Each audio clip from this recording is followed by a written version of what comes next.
फरवरी 2022 में रूस के हमले से शुरू हुई ये जंग अब दोनों ही देशों के नेताओं के लिए उनकी साख की बात बन गई है। एक तरफ जेलेंस्की हैं जिनके हाथ से यूक्रेन अब धीरे धीरे फिसल रहा है, लेकिन पश्चिम के दम पर वो जंग में टिके हुए हैं। वहीं दूसरी तरफ पुतिन है जो कि शुरू से ही जंग में आक्रामक रहे हैं। अपने सैनिकों के मनोबल को हमेशा ऊंचा रखने के लिए पुतिन यूक्रेन और सहयोगी देशों के हर पैंतरे का जवाब देते हैं। इधर यूक्रेन को दोबारा मदद मिलना शुरू हुई, उधर पुतिन ने अमेरिका के दुश्मन देशों को अपने पाले में ले लिया। ऐसे ही जंग में जब यूक्रेन को अमेरिकी ड्रोन मिले, तब रूस ने भी अपनी ड्रोन क्षमता में इजाफा किया और कामिकेज ड्रोन को मैदान में उतारा, जिससे यूक्रेन को दहला कर रख दिया।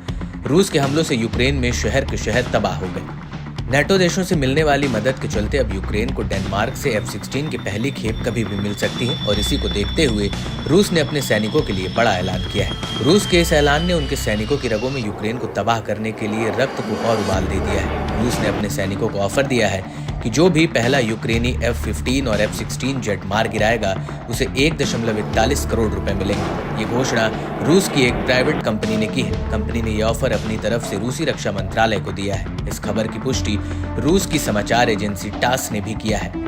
रूस ने यह घोषणा इसलिए की है क्योंकि अमेरिका समेत अन्य यूरोपीय देश यूक्रेन की मदद के लिए फाइटर जेट दे रहे हैं। यूक्रेन को नीदरलैंड, डच और डेनिश सरकार मिलकर F-16 फाइटर जेट्स दे रहे हैं। उम्मीद है कि यूक्रेन को बहुत जल्द इन फाइटर जेट्स की पहली खेप मिल जाएगी।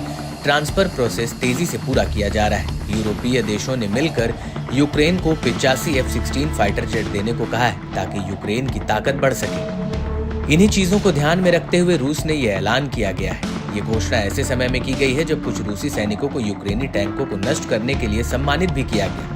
बता दें कि इससे पहले भी रूस ने सैनिकों को अमेरिकी अब्राम टैंकों को उड़ाने पर इनाम घोषित किया था। इसी कड़ी में मार्च महीने में रूसी सैनिकों ने एक वीडियो रिकॉर्ड किया था जिसमें उनमें से एक ने कीव को अब्राम टैंकों की आपूर्ति करने और रूसी सैनिकों को उन्हें नष्ट करने के कुछ अतिरिक्त पैसे कमाने का मौका देने के लिए अमेरिकी राष्ट्रपति जो बाइडेन को मजाकिया ढंग से धन्यवाद किया था। साथ ही उस व्यक्ति ने बाइडेन से ऐसे और भी भारी टैंक भेजने के लिए कहा था। यूक्रेन को जिस तरह से पश्चिमी देश मदद कर रहे हैं वो रूस के लिए मुसीबत बन रहा है, क्योंकि जितना यूक्रेन मजबूत होगा रूस को उतना ही लंबे समय तक ये युद्ध जारी रखना पड़ेगा।